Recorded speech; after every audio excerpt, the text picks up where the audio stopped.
Veil of Honor. Episode 1. The Honorable Man. For almost 30 years, Joseph Matthews had built a name that no one could question. He was a respected church elder, a businessman who had done well for himself, and a man who gave to charity and guided many younger people. Whenever people talked about honesty and honor, they always mentioned his name. On a bright Sunday morning, the church hall was completely full as everyone gathered to celebrate his birthday and honor him for all the years he had served. "Please celebrate Mr. Joseph Matthews," the master of ceremonies announced. The whole congregation stood up, clapping and shouting. Joseph smiled as he walked to the front to speak. As he looked across the crowd, he felt proud of the life he had built for himself. "Everything I have today is because of God's grace," he said. "Amen," the congregation answered. Joseph nodded his head.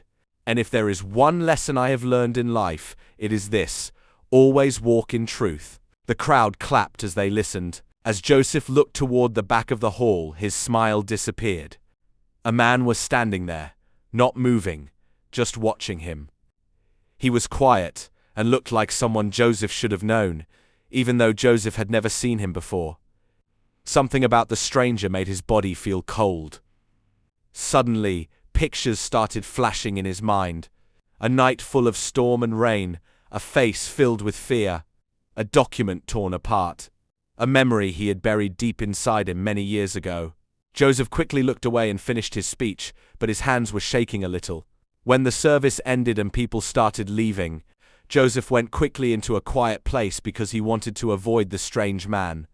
But a few moments later, he heard footsteps behind him.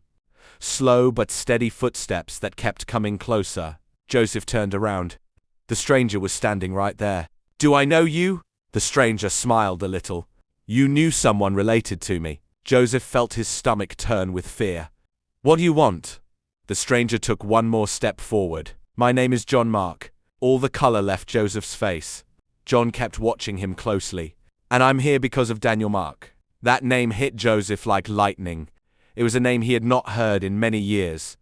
It was a name tied to a secret he had spent his whole life hiding. Joseph stepped backward, weak. His breathing became fast and heavy. "No," he whispered. John's eyes never left his face. "Remember him?"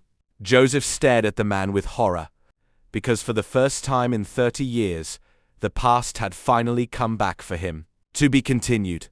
If you'd like to find out what happens next, follow so you don't miss episode 2.